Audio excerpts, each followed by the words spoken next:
따라하시죠. 성경의 유익. 교회에서 여름방학, 겨울방학이 되면 영합으로부터 어른에 이르기까지 성경학교, 수련회, 단기 선교 등등 수많은 행사가 펼쳐지지요. 이 성경학교와 수련회에 많은 사람들이 참여하도록 광고도 하고 흥미진진하도록 신나는 프로그램이 있다고 소개를 합니다. 그러나 이런 속에서 우리가 꼭 잊지 말아야 할 것은 성경 없는 성경학교, 기도 없는 수련회가 되지 않도록 성경 말씀과 기도가 중심이 되어야 할 것입니다. 그래서 성경학교 수련회가 끝나면 어린아이들도 자연스럽게 두 손 모아 기도하고 말씀을 암송하고 규칙적으로 말씀을 읽는 운동이 일어나야 할 것입니다. 최근에 성경 말씀을 어떻게 효과적으로 가르칠까라는 그런 고민을 하기보다는 아이들을 흥미를 유발시켜서 이벤트성 행사로 그 아이들을 끌어들이려는 경향이 교회 학교에 많이 일어나고 있습니다. 일찍이 구세군의 창설자 윌리엄 부드 대장이 세상을 떠나기 전에 이런 말을 남겼습니다. 장차 그리스도가 없는 그리스도교, 중생 없는 구원, 그리스도 없는 성경, 그리고 회개 없는 용서를 논할 때가 올 것이다. 상업주의로 인해 그리스도 없는 산타만 있는 크리스마스를 보는 것처럼 성경 없는 성경학교, 기도 없는 수련회가 이루어지면 안 됩니다. 무엇보다 말씀을 배우고 영적인 훈련을 쌓고자 하는 목적의식이 분명해야 합니다. 중세교회가 본질적인 데서 떠나 형식화되고 타락했을 때 마틴 루터를 비롯한 개혁자들이 성경으로 돌아가자 외치며 개혁을 일으켰던 것처럼 성경학교도 수련회도 모든 교회의 프로그램도 성경 중심으로 돌아가야 할 것입니다. 예수님은 인간이 떡으로만 살 수 없는 존재임을 이렇게 말씀하셨습니다. 시작.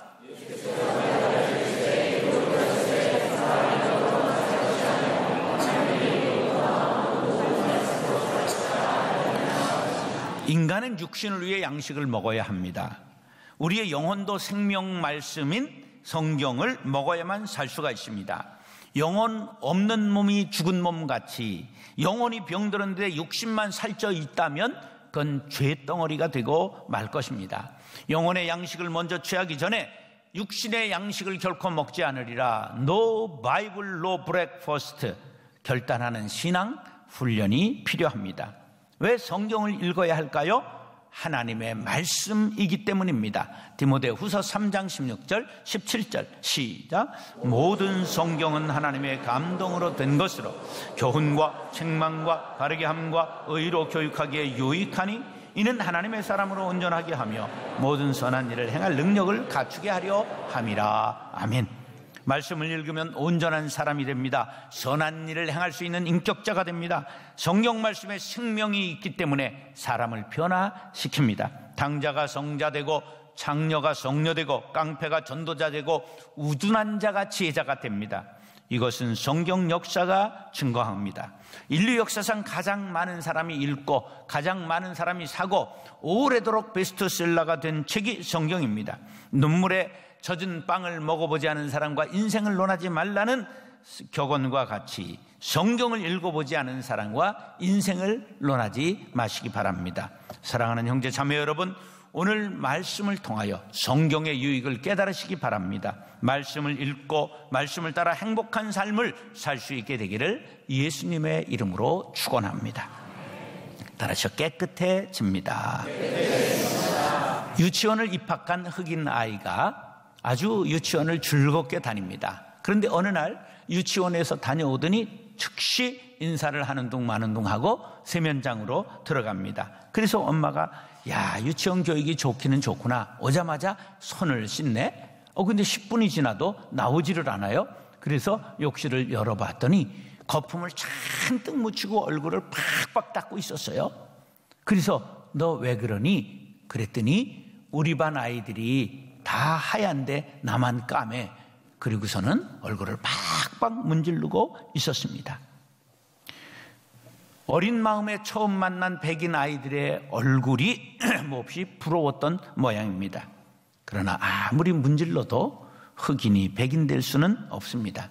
마찬가지입니다. 죄 많은 인간이 죄가 물로 빡빡 씻는다고 사라지는 것이 아니라 눈물을 흘린다는 것이 흘린다고 사라지는 것은 아닙니다. 감옥에서 형을 살고 나왔다고 죄가 씻어지는 것도 아니고 고행을 한다고 없어지는 것도 아닙니다. 오직 하나님의 말씀만이 우리를 깨끗하게 할 수 있습니다. 이에 대하여 9절, 10절 말씀합니다. 시작.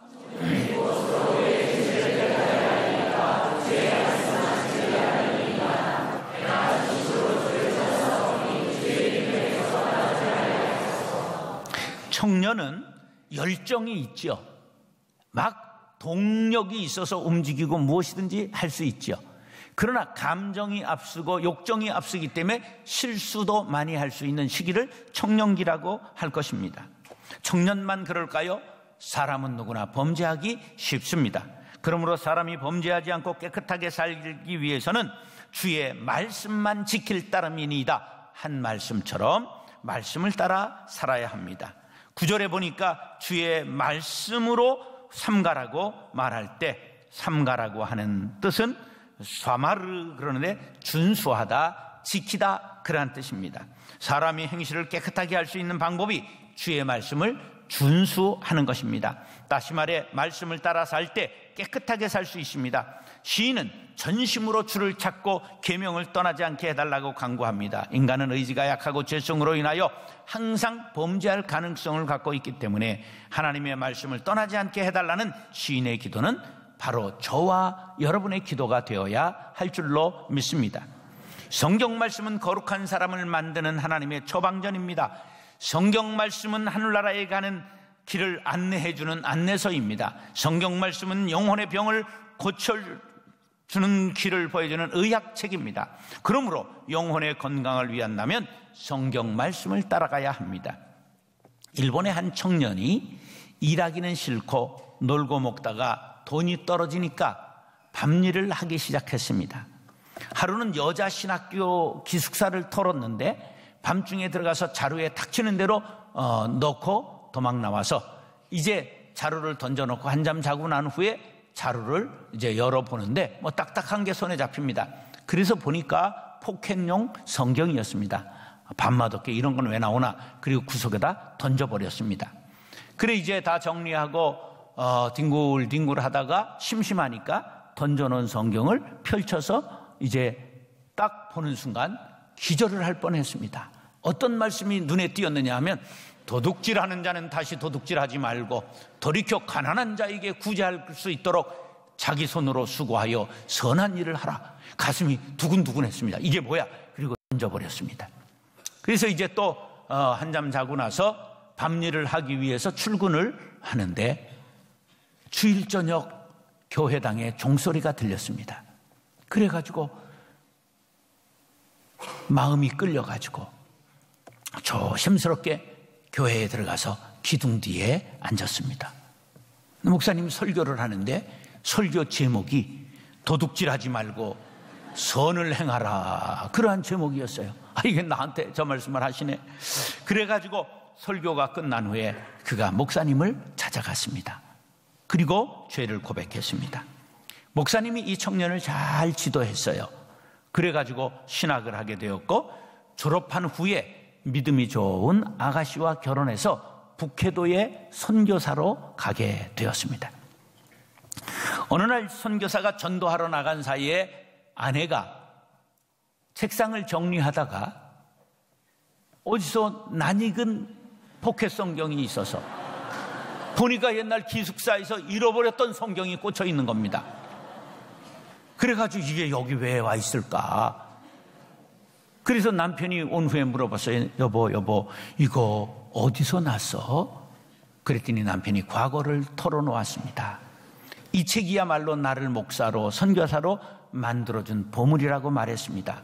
부부가 손잡고 눈물을 흘리며 하나님 앞에 감사의 기도를 드렸습니다.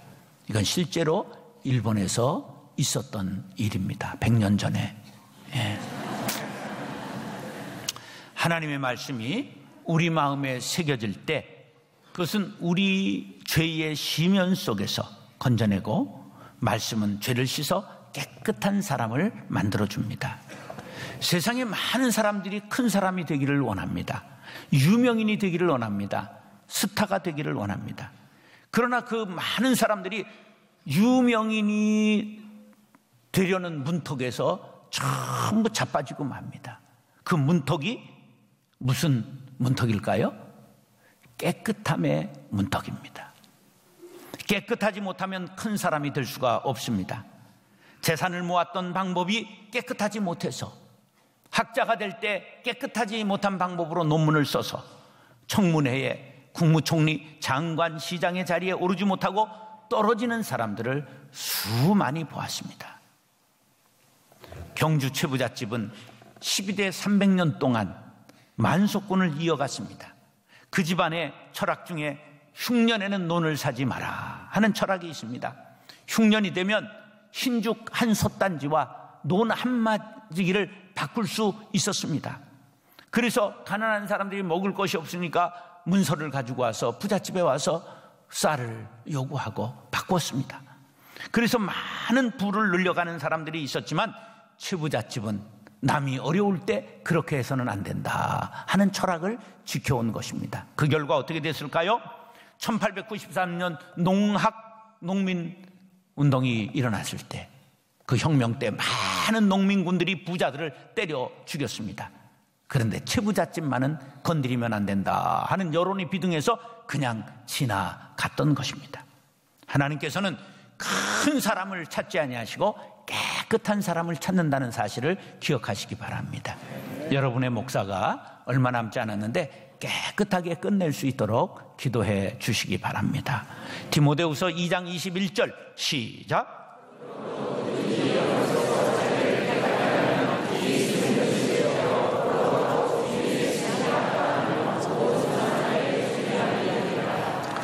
귀한 그릇은 어떤 그릇이라고요? 깨끗한 그릇이다. 하나님은 우리를 말씀으로 씻어 깨끗게 하시기를 원하십니다. 에베소서 5장 26절 27절 말씀 좋은 때 나와라 시작. 깨끗하게 하사 거룩하게 하시고 자기 앞에 영광스러운 교회로 세우사 티나 주름 잡힌 것이나 이런 것들이 없이 거룩하고 흠이 없게 하려 하십니다. 말씀으로 우리를 씻어서 깨끗하게 하십니다. 사랑하는 형제 자매 여러분, 말씀을 읽으십시오. 따라 사십시오. 말씀이 우리를 깨끗하게 하고 거룩하게 할 것입니다. 말씀을 따라 깨끗한 사람들 될 수 있기를 예수님의 이름으로 축원합니다. 따라서 담대해집니다. 영국 해안에 사용하는 밧줄, 그 항구에 이렇게 묶어놓는 그런 밧줄들 있잖아요.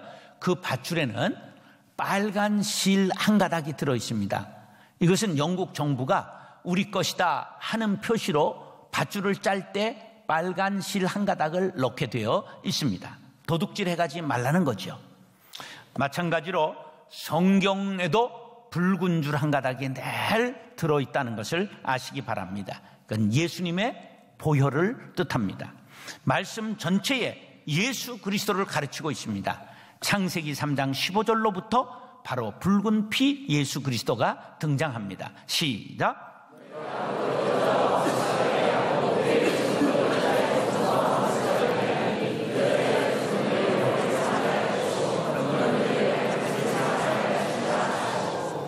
네, 너는 사탄을 뜻하고 여자의 후손은 바로 예수 그리스도를 뜻합니다. 이렇게 시작된 메시아에 대한 직접적인 예언이 200번, 그리고 간접적인 예언이 1500번이 나오는 것이 성경입니다. 그러므로 성경에는 예수 그리스도의 붉은 피가 강물을 이루고 창세로부터 요한계시록으로 흐르고 있다는 사실을 기억하시기 바랍니다. 하나 예를 들면 출애굽한 이제 이스라엘 백성들이 드디어 큰 성을 만나게 됩니다. 그게 여리고 성이거든요. 그래서 워낙 큰 성이니까 저걸 어떻게 점령할까? 정탐꾼을 2명 날쌘돌이를 보냈습니다. 날쌔게 저녁에 성벽을 타고 올라갔는데 그만 그림자가 정탐꾼들에게 보였습니다. 정탐꾼들이 호루라기를 부르고 쫓아갑니다. 그들이 급히 성벽 위에 있는 카페로 들어갔는데 카페 여주인이 누구였어요? 라합 카페였습니다. 그래서 우리를 도와주십시오. 그랬더니 이 라합이 올라오세요. 그래서 옥상에 3대를 말리고 있었는데 이 3대 말리는 속에 쏙 넣고서는 아래 내려가서 정탐꾼들이 여기 수상한 사람들이 들어왔는데 봤느냐 물으니까 예, 제가 악 하고 소리를 지르니까 수상한 사람들이 절로 갔습니다. 수상한 사람 보통 절로 가게 되어 있습니다. 이 저리로 따돌려 보내고서는 이제 들어와서 얘기하는 거예요. 내가 당신들이 광야를 돌고 오는 동안에 모든 족속들을 격파하는 것을 들었습니다. 머지않아 우리 성도 당신들의 손에 떨어질 것을 나는 알고 있습니다. 당신들이 우리의 성을 점령할 때 어떻게 할 겁니까? 바짓가랑이를 잡고 붙들고 늘어지는 거예요. 그러면 우리가 올 때에 약속을 합시다. 당신의 창문에 붉은 동아줄을 다시기 바랍니다. 그러면 당신의 집안을 구원해 주겠습니다. 그 약속대로 붉은 동아줄을 내렸습니다. 그때 침공의 암호가 뭐였을까요? 붉은 동아줄이었어요.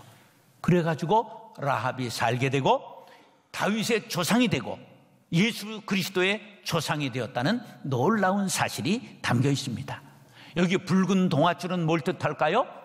예수님의 보혈을 상징하는 것입니다. 여호수아 2장 21절 시작.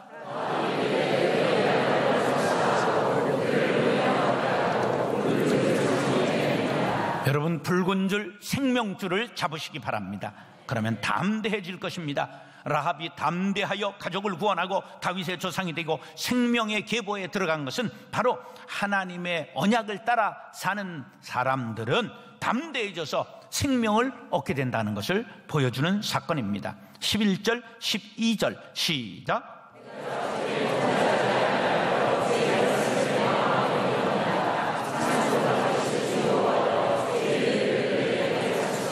말씀을 마음에 두면 담대해져서 죄악과 싸움에 이기게 된다는 것입니다. 사탄을 대적하고 죄악의 자리에서 벗어날 수 있습니다. 그러면 하나님 앞에 찬송과 영광을 돌리게 되는 것입니다.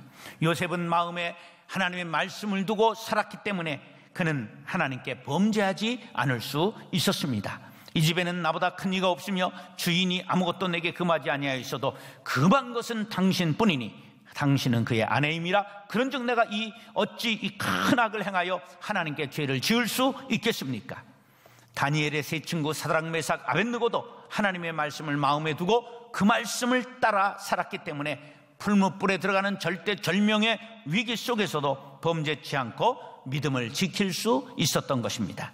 세상적으로 볼 때는 어떤 사람이 담대한 사람이냐면 내 주먹으로 10명을 때려 죽였다, 이 세상에 겁낼 것이 없다, 호언장담하는 사람이 담대한다고 말할 수 있을 것입니다. 그러나 신앙적으로 영적으로 볼 때 하나님의 말씀을 따라 세상의 어떤 유혹에도 흔들리지 않는 사람이 담대한 사람이라는 사실을 기억하시기 바랍니다. 하나님의 말씀을 따라 살면 사람이 두렵지 않습니다. 잠언 29장 25절 시작.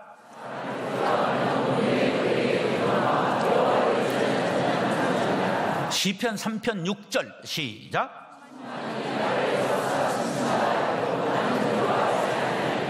마틴 루터를 천만이 둘러쌌습니다. 교황청에서 그를 소환했습니다. 재판정 앞에 섰습니다. 위험을 갖춘 추기경들과 많은 재판관들이 루터에게 말했습니다. 너는 이곳에서 네가 죄를 시인하면 너를 사해 주겠노라.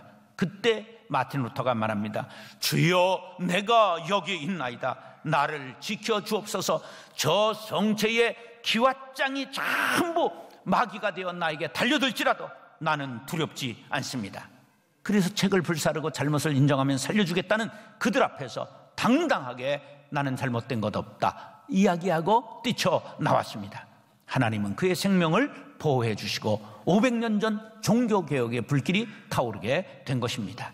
사랑하는 형제 자매 여러분, 하나님의 말씀을 따라 살면 담대합니다. 두려움이 사라집니다. 사람을 무서워하지 않습니다. 죄악과 싸워 물리칠 수 있습니다. 하나님의 말씀을 따라 죄악을 물리치고 담대하게 사는 그리스도인들이 될 수 있기를 예수님의 이름으로 축원합니다. 따라서 즐거움을 회복합니다.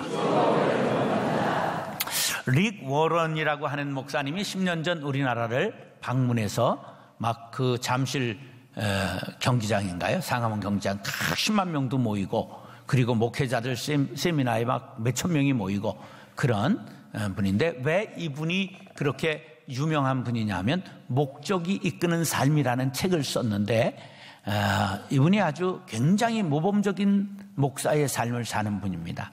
얼마나 큰 교회냐면 2만 5천 명 정도 모이는 교회 담임 목사님인데, 검소하게 살고 수입의 90%를 전부 나누고 살고 하는 분이에요.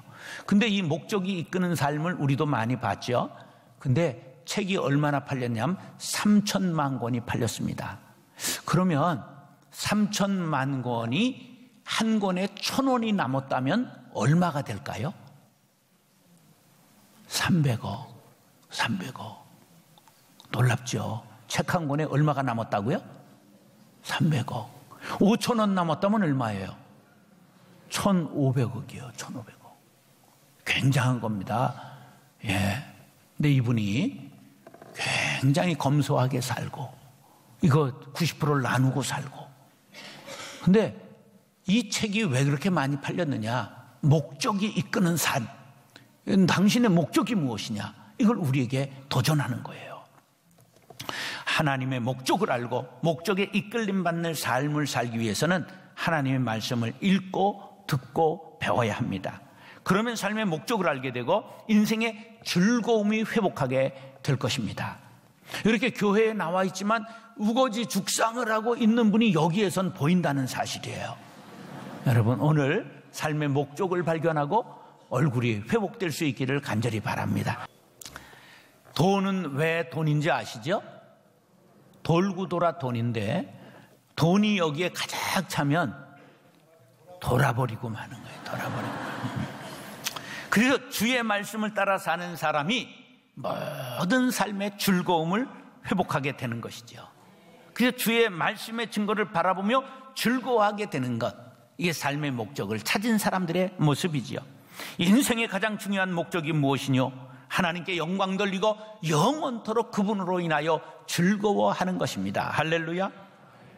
이것은 말씀을 따라 사는 사람만이 깨닫고 누릴 수 있는 즐거움입니다. 읽지 않는 성경을 가지고 있다고 구원 얻을 수 없고, 순종치 않는 성경 말씀을 듣는다고 구원 얻을 수 있는 것이 아닙니다. 하나님의 말씀을 따라 살 때 구원의 즐거움을 누릴 수 있는 것입니다. 영국의 대문호인 스코트가 운명할 때가 가까웠습니다. 근데 누워서 숨을 가쁘게 쉬면서 아들한테 책을 가져와라. 그러니까 아버지, 서재에 책이 수없이 많은데 어떤 책을 말합니까? 그러니까 다른 책이라고 하면 성경책밖에 더 있느냐. 그래서 성경책을 가져오니까 요한복음 14장을 펼쳐라. 그리고 읽어라. 그랬습니다. 너희는 마음에 근심하지 말라. 하나님을 믿으니 또 나를 믿으라. 내 아버지 집에 거할 곳이 많도다. 그가 이 말씀으로 나는 위안을 삼는다. 나는 이 말씀을 따라 천국 간다. 천국에서 만나자 하며 운명했습니다. 미국의 16대 대통령 링컨은 성경을 가리키면서 이 책에 대하여 말할 수 있는 것은 하나님께서 인간들에게 은혜로 주신 선물 중에 가장 귀한 것입니다. 무엇이든지 인생의 즐거움을 위한 것은 금생이나 내생이나 언제든지 이 책에서 찾아야 할 것입니다. 세상에서의 가장 커다란 쾌락들도 내가 하나님의 말씀을 읽으면서 발견하는 기쁨의 그림자에 불과하다. 교회에 다니면서도 표정이 어둡고 기쁨이 없는 사람들은 말씀을 새기지 않고 따라가지 않기 때문입니다. 악마는 먼지가 앉아있는 성경을 가진 사람을 결코 무서워하지 않습니다. 그러나 성경을 읽는 어린아이라도 무서워하게 마련입니다. 하나님의 자녀들이 괴로워하고 슬픔 중에 있고 어둠에 쌓여 있는 것은 하나님의 뜻이 아니라고 예레미야 애가 3장 33절 시작. 주께서 인생으로 고생하게 하시며 근심하게 하심은 본심이 아니시로다. 하나님의 목적은 자녀들이 말씀을 따라 구원의 즐거움을 회복하고 즐겁고 기쁘게 살아가는 것입니다. 돈으로 즐거움을 만들려 하고 쾌락으로 만들려 하기 때문에 더 많은 돈, 더 짜릿한 쾌락을 추구하다가 멸망에 이르게 되는 것입니다. 예레미야 15장 16절 말씀 시작. 만군의 하나님 여호와여, 나는 주의 이름으로 일컬음을 받는 자라. 내가 주의 말씀을 얻어 먹었사오니 주의 말씀은 내게 기쁨과 내 마음의 즐거움이 됩니다. 아멘. 사랑하는 형제 자매 여러분, 말씀을 먹고 말씀을 읽고 듣고 배우시기 바랍니다. 이 말씀이 우리를 살리고 영원한 즐거움을 가져오게 하실 것입니다. 생명의 말씀을 따라 즐거움을 회복하고 인생의 제일된 본분을 다하여 하나님께 영광 돌리는 자녀들이 될 수 있기를 예수님의 이름으로 축원합니다.